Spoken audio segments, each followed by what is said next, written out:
Swayam Prabha. Digital India. Educated India.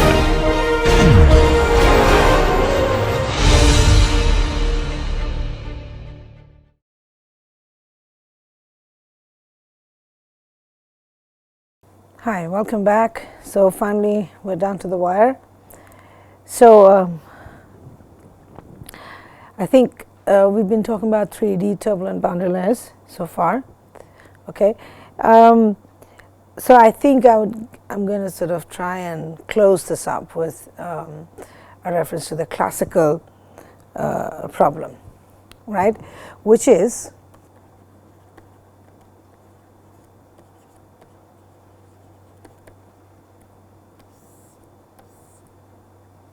turbulent flow parallel to a very long cylinder of constant radius. Okay, turbulent flow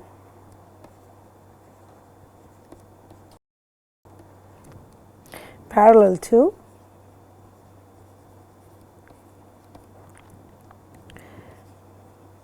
a long cylinder of constant radius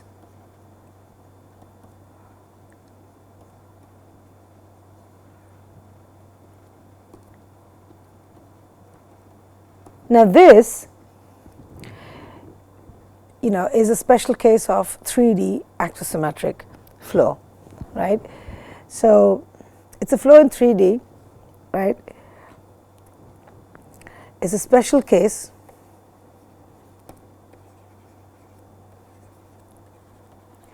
of 3D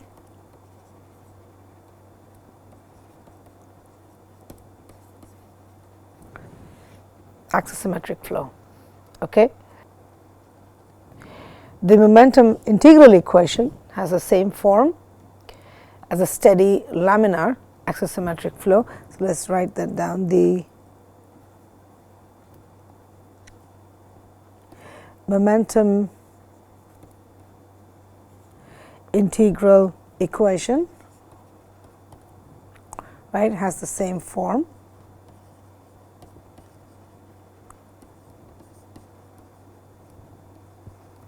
as for steady laminar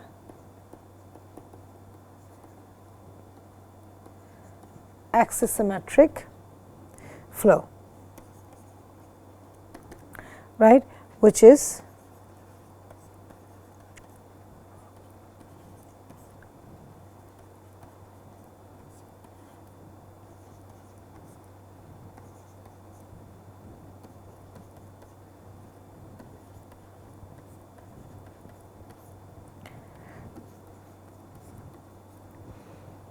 okay.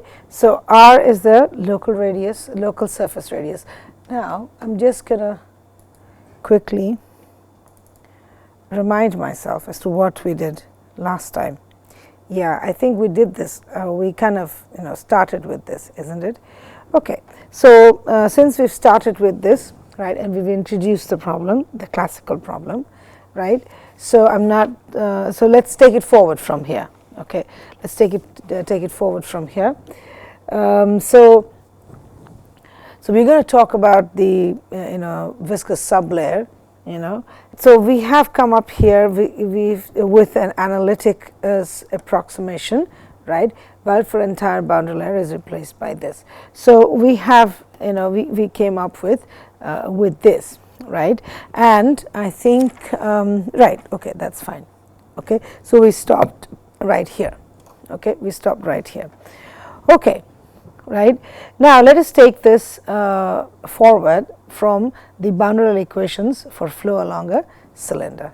Okay, all right. So so this is the classical problem that we kind of introduced in the last class, and we're taking this forward and going to close. Okay. Now, so finally, if you refer to the last class, we did all of that, introduced this, right. So finally we arrive at the boundary layer equations, for the flow along a cylinder. Hence, the boundary layer equations, right. So let's just say the boundary layer equations, that's all. I mean, it's for this particular problem. So then the boundary layer equations become, okay, this.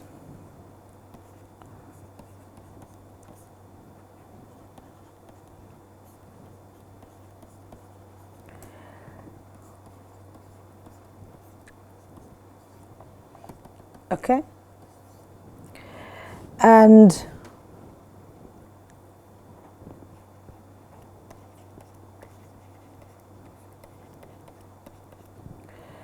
are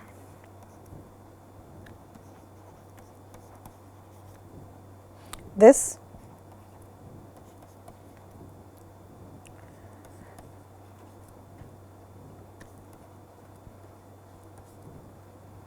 okay,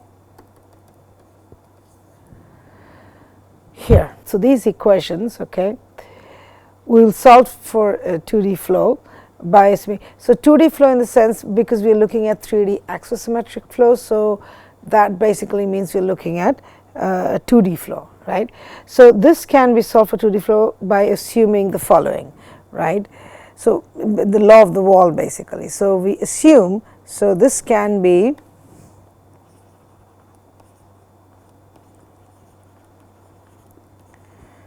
solved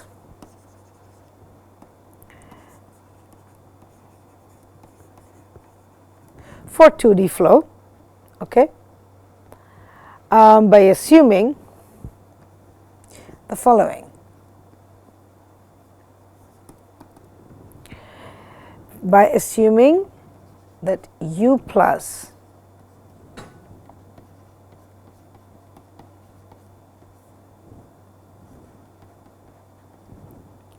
okay, so let's just say, right. So this is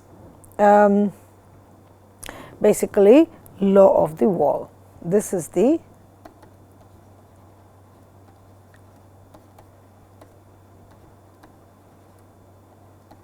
now. So the process here. So process here is that we look at equation A here, right.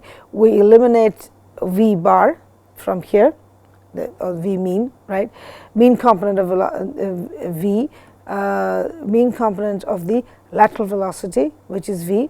So eliminate this from A, right, and substitute that V in here, right, substitute that in here into B, right, and then you again, so yeah, so that's the process actually, okay. So what we can do is eliminate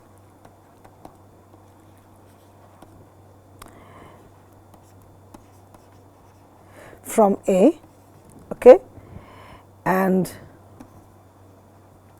substitute into B, and then of course we will integrate. Let's then integrate with respect to y plus.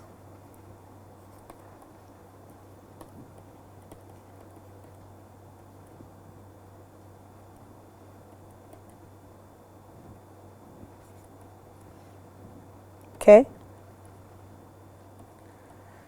Then, okay.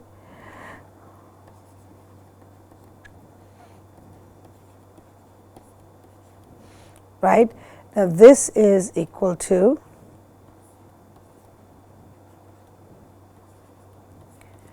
it's a function of that, okay, where G is equal to okay,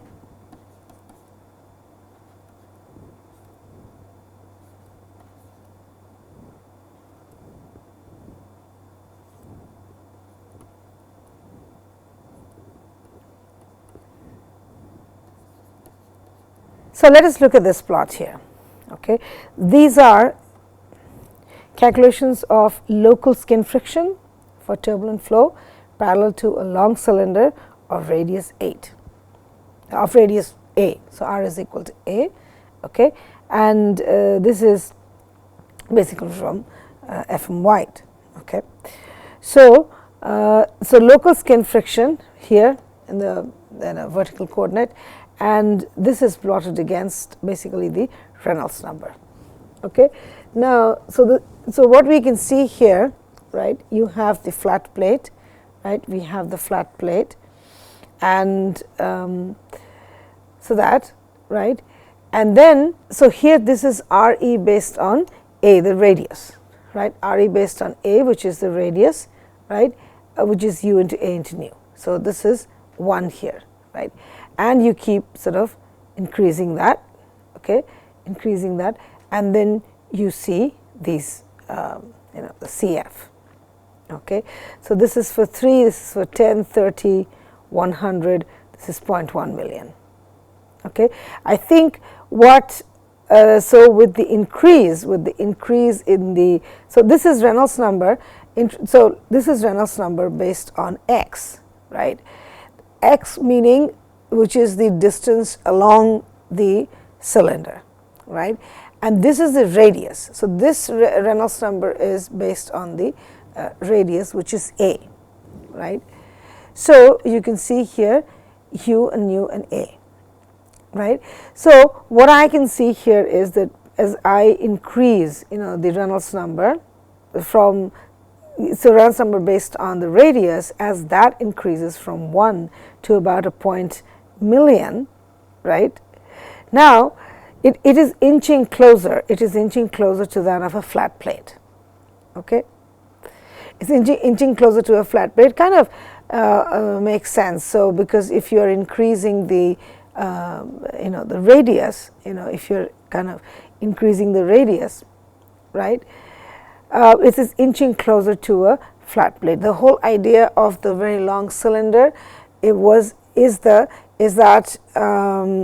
this length, so you have this one length which is way larger, and then you have the radius A, right, which actually gives you a certain curvature compared to a flat plate.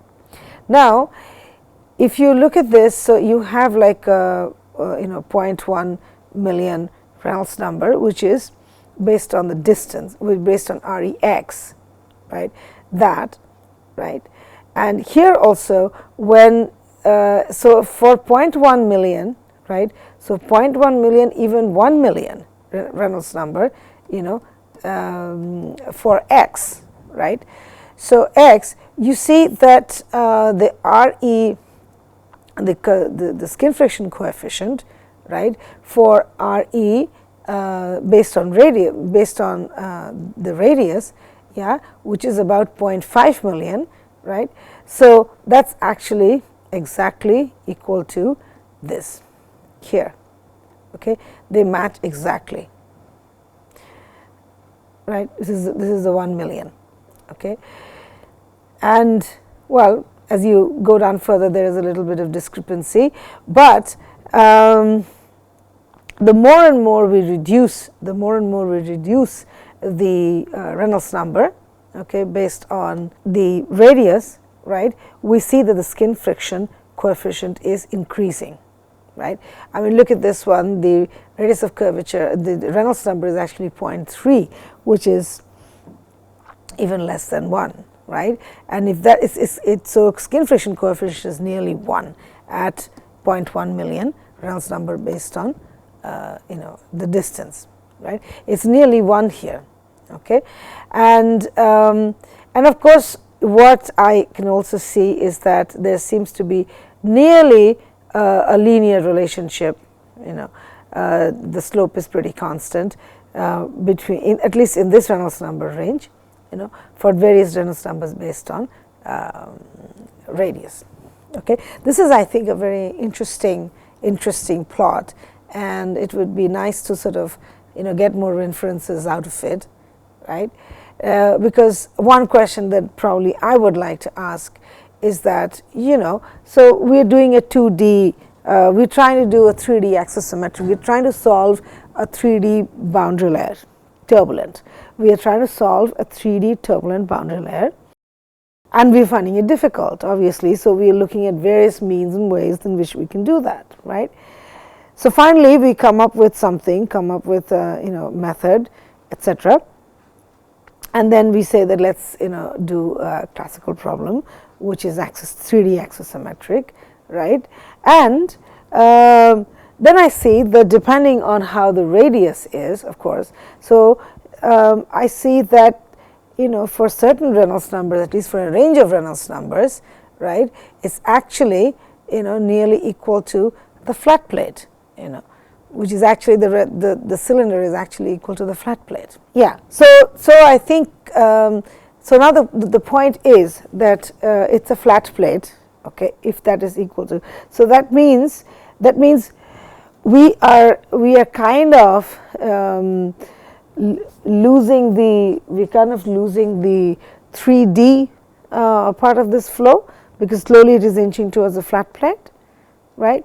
Not to say that how will the boundary layer behave along laterally across it along the flat plate is something also something also of concern.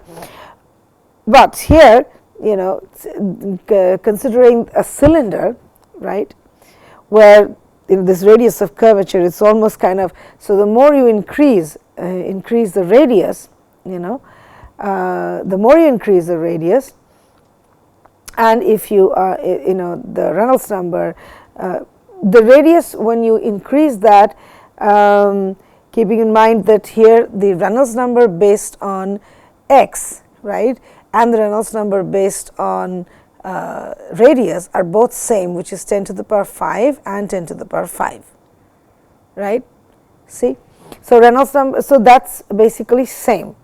Okay, so if that is basically same, then x is equal to a. So it's actually representing a flat plate. So similarly, but so as I move up, right, as I increase the distance, Reynolds number based on x is 10 to the power 6, and I see that even now when a Reynolds number based on radius is 10 to the power 5, it's still matching that, the flat plate, right, and that continues for a while, till suddenly it slowly deviates from it, right. So if I increase the Reynolds number, right, so much. So the point is that probably at least in this Reynolds number range, it's behaving more or less like a flat plate. So the so-called 3D boundary layer is not something that is dominating, but it's actually behaving like that. As a matter of fact, even when it's 10 to the power 4, if I see, and the x based Reynolds number REX, actually here also it's nearly same. It's close. So actually I think the difference is quite palpable, till about, so the difference is quite palpable. So if it's like 0.3, 1 and 3, etc. But the moment we are getting into the 1,000 and then by orders of 10, but here it's actually I think the 3D nature, the 3D behavior, right, of the boundary layer is slowly diminishing. That's from what my inference is from looking at this curve. Okay. All right. So let's move on. So now the point is, we're doing all of these things, right? But ultimately, what is my objective? And I want to calculate the drag. Is really as simple as that, right? So we've seen the curve, and there are several things, curves at various Reynolds numbers and all of that, right? So now I still need to calculate the drag. So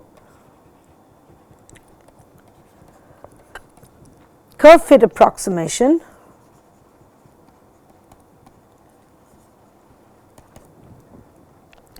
to the calculated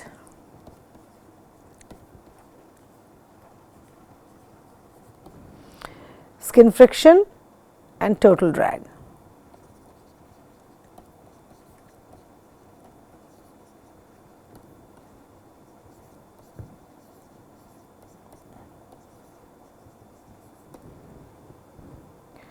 Okay. CF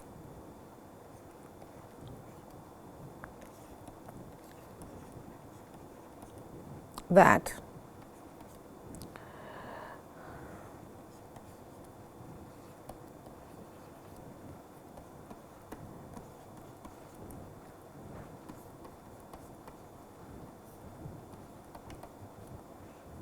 okay. Okay, let me pull up this plot and then we're going to go here. Now, boundary layer and displacement thickness, right, for flow along a cylinder. Okay. So, this is Rex, right, and this is delta x for x by d equal to 0. Okay. And this is yeah, so delta star, this is displacement thickness and this is the boundary layer thickness. Yeah. So, this is for x by d equal to 0 is the solid line, right. So, for x by d equal to 0, okay. And this is another solid line which is the boundary layer thickness, right, and this is my Rex. Okay. So, so going back to this, so now curve fit approximation to the calculated skin friction and total drag. Now, this is you know what he used. Okay. Then CD, okay,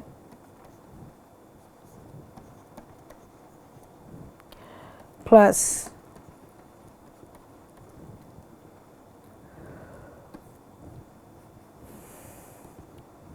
right,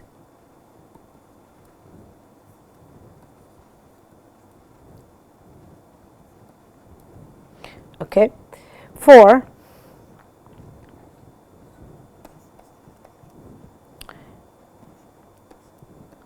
L by A is less than 10 to the power 6 and REL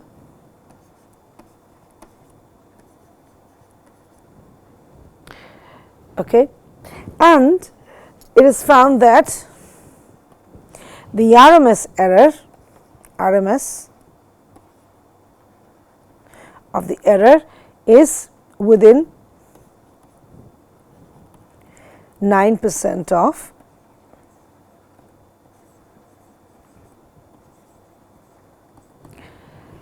available data.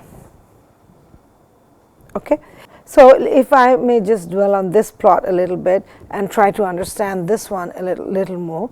Okay. So, we have these, so delta star for x by d equal to 0 is this, right, and then I guess you know these curves are for 100, 1,000, 10,000 and you know 100,000.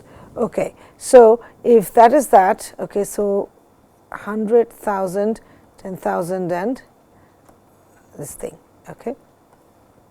Okay. So, what we see here is the delta star, the displacement thickness, okay, for x by d equal to 0, okay, x by d equal to 0.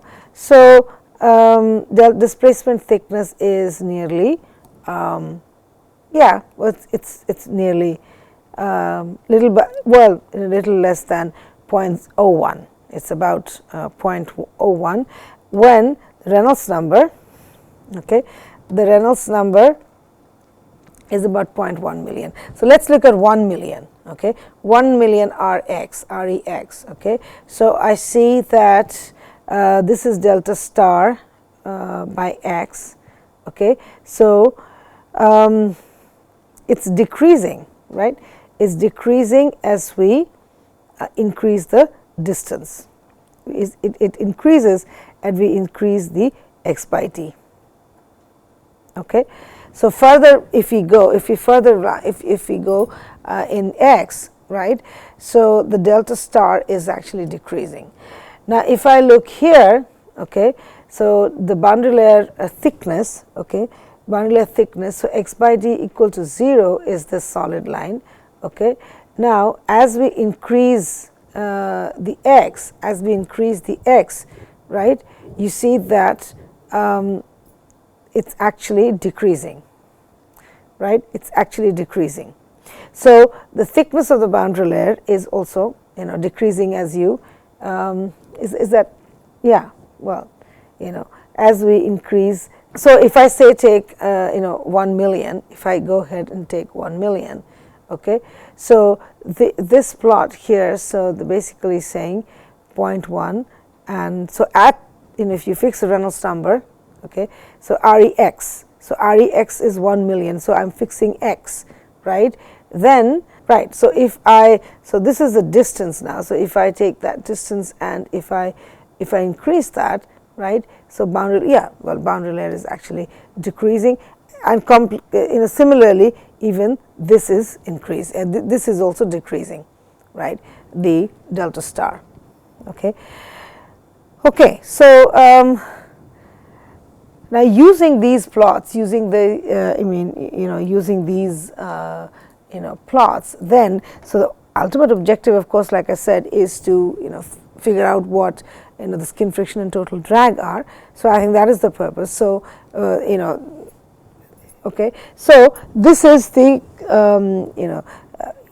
curve fit. Okay, white is used in order to get a hang for real values, right? And this turns out to be that if you do an approximation for that, okay, so you can see here the Reynolds is this is in a Reynolds number range, 10 to the power 6 to 10 to the power 9. So the RMS error is about plus minus 9% of the available data. Okay, this is about 1969, and around that time this was probably the best that was available. Yeah, so I think we just saw that. Let me put a note here. I think let us put that down for extremely low radius. Okay, when the A is really small. Okay, so for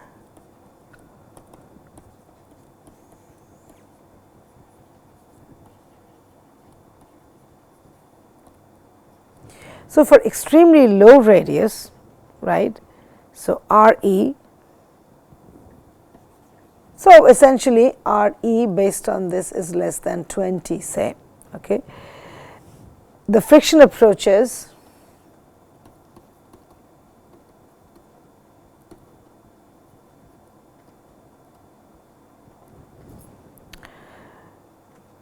laminar flow actually.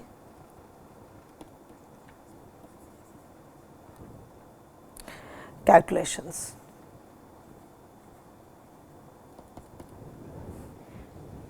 Right. So for very low Reynolds numbers, the friction approaches laminar flow calculations. Just let us quickly have a look at that plot. So it was, I think this was the friction coefficient, right. So friction coefficient, if you see, so if for less than 20, so if it is less than 20, so say here, right.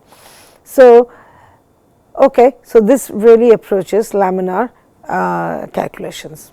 And for very thick turbulent boundary layer, okay, so then we use relations. Okay, so for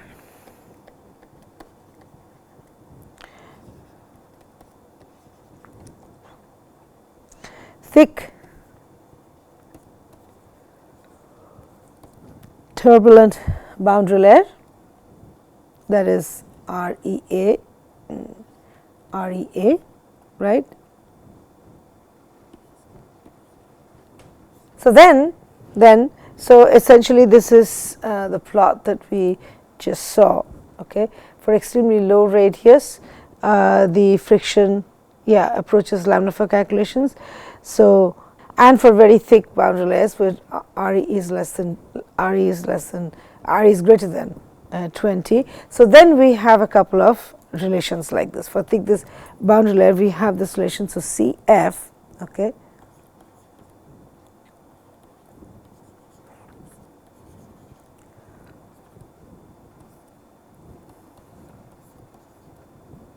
okay,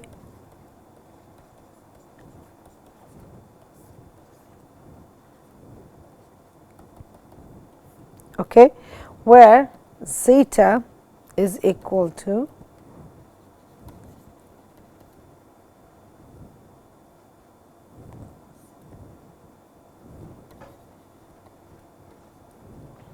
okay, and CD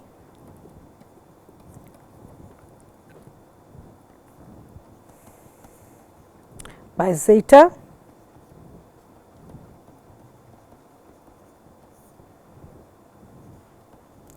okay.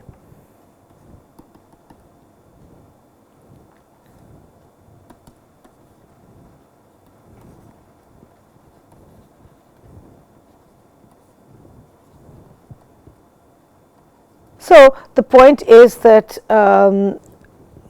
we write down the boundary layers for a problem like this, which is a special case of a 3D flow, right? And then he works out these.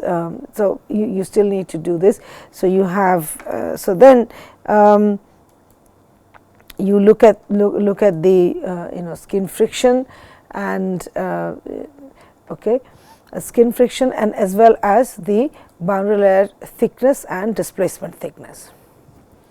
Okay. So, but one thing is that if you look at this plot here, okay, if you look at this plot here, so look at these plots for delta star delta x, right. If I look for delta star by x, you see when the REX is less than say about say 10 million, right. The moment this is 10 million. So when the Reynolds number REX is less than 10 million, right, 10 million, it's actually it's decreasing, right, it's decreasing with increase in the Reynolds number, but it is non-linear. Okay. After that, it's almost linearly decreasing with the Reynolds number. Okay. And we see that actually the same way here, right. So as you increase the distance, and this curvature is also actually tapering out. It's also tapering out, and this this curvature, you can see it is already flattened down a lot more. It's becoming more and more linear. It's becoming more and more linear, right. So x by d. So the more you go towards x by d is equal to 0, it's actually kind of flattening out. So this line, this represents the x by d is equal to 0. It's almost linear. It's almost linear, right. So, but as you increase x by d, however, okay, at least a certain part of it is distinctly nonlinear, and you see the same thing. You see similar behavior even for the thickness, which is the delta by x, right. So there also, if you see that if you are close to x, it's more linear, and as you get away from it, okay, so the nonlinearity actually increases.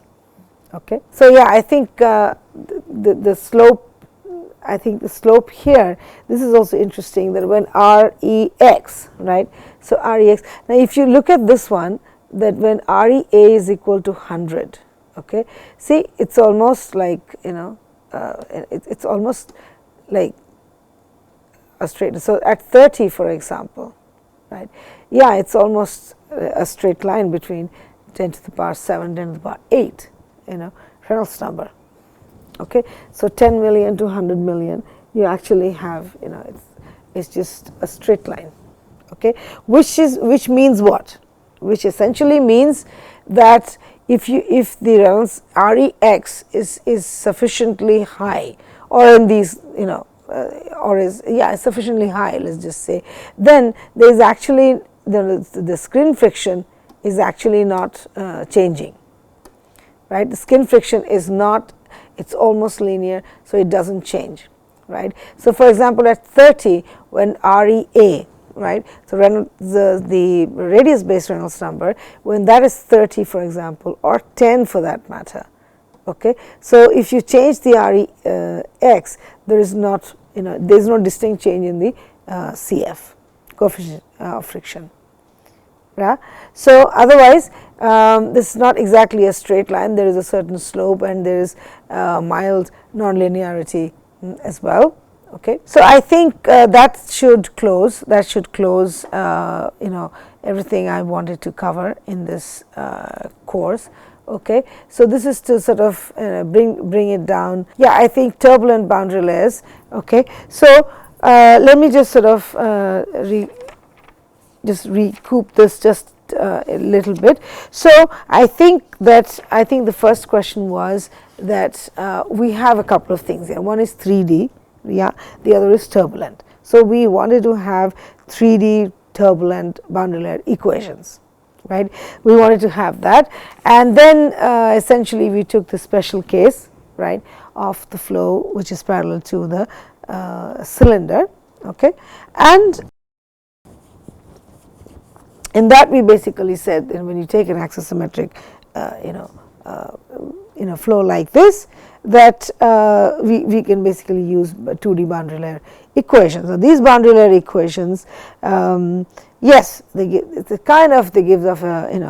us a little bit of a feel for what we've seen in laminar boundary layers, okay, 2D laminar boundary layers, and in this case, so this is actually solved as a 2D problem with the law of the wall.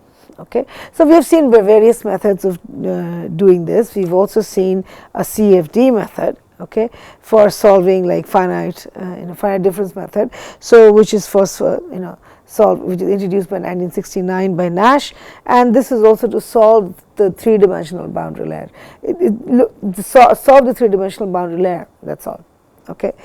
So there, of course, again, he conducts that. He provides us provides us a solution, a method to do that, and assuming that the viscous stresses are 0. Viscous stresses are 0. So or neglecting viscous stresses, not 0. So the point is that he's basically saying that I'm going to disregard forces which are arising due to the viscosity, but keep only the the ones that come due to turbulence. Okay. So well, that's the kind of solution, etc. We have for this, right? And and this was interesting that there's a finite difference method that since closest to the wall, right, is where you calculate the shear stress, and also here closest to the wall, okay, is the viscous sublayer, right, because it's a turbulent flow now. This is a viscous sublayer, but since we are ignoring viscous forces in this case, then we should not be going as close to the wall, like that. So that is, so we keep the solution away. So numerically, we're going to keep that solution away from the wall by a little bit, okay, so that it doesn't go in there, and you calculate that, and then again you use essentially you use the wall function, okay, the law of the wall, to sort of figure out what the wall shear stress will be, okay. And then we had an issue there, and we saw that how we went ahead to solve this and all of that, okay. So okay, I think that I am done, and I will close, and I hope that all the material that I covered, at least some of it makes some sense, okay. And I think the objective is that you start seeing problems in a way that you can do more with them instead of just sort of writing on pieces of paper lots of equations, or sitting at a computer screen and solving a lot of equations. So I think that sometimes while we're doing so, and you can see the equations etc., are very complex, and it takes a lot of effort to sort of build together a numerical codes which can actually do this, But I think somewhere down the line you should also have fun, knowing or understanding the things. So one gets too engrossed in developing the code or setting up the experiment that we miss the point sometimes. It's just about measurements and just about reporting those measurements, but sometimes we kind of I think need to stop a little bit and look at the problem, look at the problem that we even started out with. Okay. So I think you should have fun with this, and some of the material can be exhaustive, some of the material can be a little over the top. Okay, please excuse me for that. I tried my best. Okay, I tried. Okay, and I think you should really have fun in the sense that you know, find out more about things. This is my way of trying to put together a lot of information that I gathered. Okay, so I have some references which I've covered. So let me also say that the 3D turbulent boundary layer part is I consulted F.M. White's book. Okay, and the rest of it was primarily Pope, right? And of course, there is Schlichting's book for the basic boundary layer theory as well. Okay, so I leave you to it. Please have fun with it. If you have any like major serious questions and comments, you know, please let me know, and hopefully you would have learned a little bit, you know, but hopefully you had fun all the way. Okay, so thank you very much. That's all.